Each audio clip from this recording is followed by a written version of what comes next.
If you guys are struggling on this terrible Season 10 split of Ranked Kings Canyon, then you're at the right place. This is my official Apex Legends Season 10 Ranked Guide.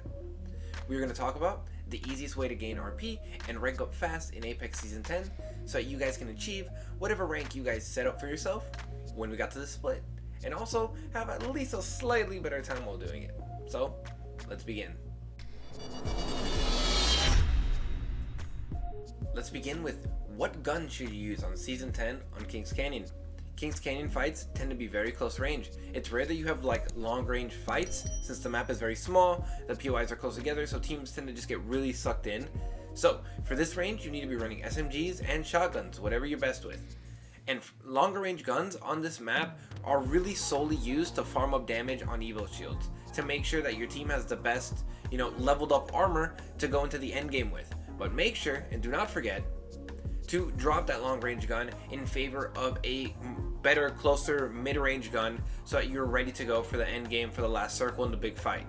But the best guns for farming up this damage are going to be the Sentinel, Longbow, Scout, Charge Rifle. These are all great for just, hitting fat shots to get your Evo shields up, and then you just kind of share shields and you keep it going. But remember to drop them. But when the fight goes close range, your team wants to have, Evas, Mastiffs, PKs, R301s, R9s, Prowlers, Flatlines. These are all the guns that you should be probably running, as well as the Volt. If you have a Devo, stuff like that, you want stuff that just dishes out damage, and those are the guns that you should really be carrying, But now, moving on from the best weapons, let's discuss what legends you should be playing, or which team comps are the best.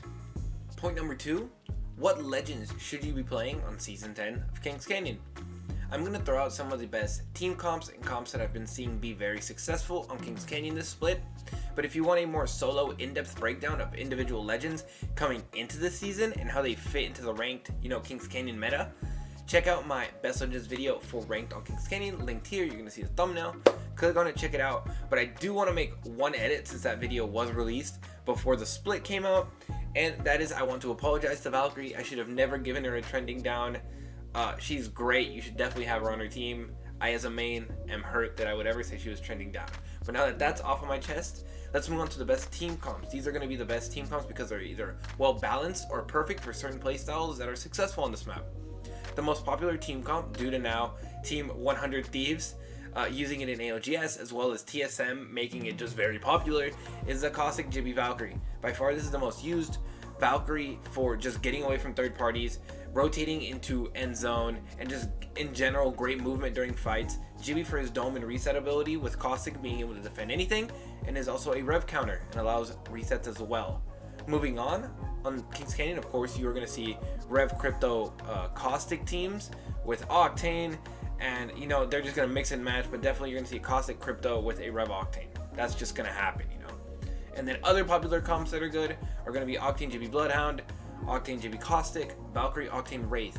And these are just base models of teams that I've seen a lot do well and ran frequently on Kings Canyon. But obviously if you have a preference for a certain legend, whether it is a Wraith, a Pathfinder, a Bangalore, something like that, you can definitely plug and play them in these comps and switch them out, whether you want a Bloodhound or a Seer, stuff like that. But these are the general structure of team comps that I've seen successful, so that is my recommendation to you. And if you want a more in-depth analysis into individual legends, check out my best legends video that I linked earlier. Point number 3, my hot take about Season 10 ranked on Kings Canyon. And my hot take hasn't really changed since the last time we were here in Season 8. It's honestly very similar. The loot is very bad in some places. It's really good in other places. The POIs are still super close together, so it's very easy to just third party or get third partied. So you really can't contest a lot of times or even try and get early KP.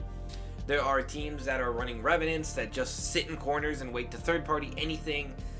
There's other teams that also just like rat in buildings or just like refuse to do anything because they only fight by third partying, So there's a lot of just sitting around, and sometimes in some games, if you just don't get any fight early, you're just sitting there waiting for the end game.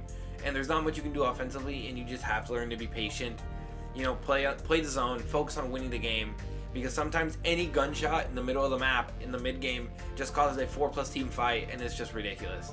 So until Respawn redoes this map somehow and makes huge changes, Ranked KC is just always going to be annoying and a terrible experience. I think the worst experience of any ranked map.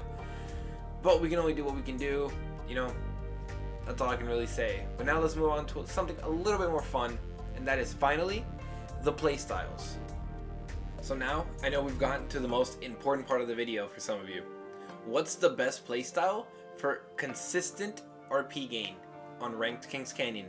So, before I do get to that, and if you guys enjoyed this ranked guide, or ranked tip videos, or YouTube shorts about ranked live streams, make sure to like this video and drop a subscribe so you don't miss out on any of the great content that I believe I have on this channel.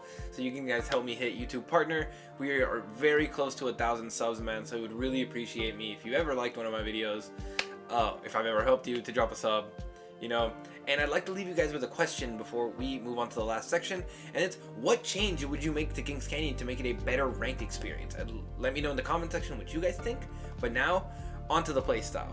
And I'm not really going to be addressing solo queuers as much. I will address that later in my future solo queue guide, my Diamond Master guide that you guys love. That'll be coming in about a week and a half. But if you have a pre-made squad and you want to know how to gain consistent RP, well, this is it. There are a few moments where you should really ever consider fighting a 3v3. And you need to make sure that 3v3 is going to be under 20 seconds. If not, expect there to be a third party very, very fast. So, off of drop, contesting early is nice to get that early KP, but you do not have to force it. Make sure you take it if only you and maybe one team land there. Sometimes there'll be a sneaky third team that tries to land a little bit over there where you maybe didn't notice them, and you guys engage and then they're right there, you know? So, don't fall for that bait. If you can, try and just land alone, hit beacon, think far ahead where you want to rotate to, that great spot in second, third zone, and you can already start thinking about endgame if you want. And while you're rotating, just keep an eye out for maybe fights around you that you can third, maybe steal a KP, and that'll allow you to have just something going into that third, fourth, fifth zone, so that you don't have just zero. But again, do not worry, you will get KP, you know. On this map, on Kings Canyon, you know, having KP is actually not that important, because, you know, of just all the third parties, you can just die so easily. Focus on the end game position, because I think on this map, it is the most valuable thing. Many times this split, I've gone into the final zone with 7-ish teams left, and I have maybe, if I'm lucky, 1 KP or 2, but that's not always true. But it's fine, trust me, do not stress about KP. You know, if you want to win a game, if you want to consistently do well, you're going to win games, and you're going to have to get some kills to win the game. So, that's always better than dying early, forcing a fight in a bad spot. So, think about that, play it slow, take smart fights, and focus after round 2 on your end game positioning, and you will see that you will start to lose little RP, and you will start gaining much more, because you're going to be winning games, getting into the late game consistently, and that's much better than losing max RP right off of spawn. See, the playstyle on this map is, you know, admittedly a little boring, but that's the nature of Kings Canyon. This is what they forced us into. And I hope these tips help you guys start climbing on the split on ranked Kings Canyon. Thanks for watching, and if you guys want to see in Season 8 how I solo queued the Masters on Kings Canyon, click on this video right here.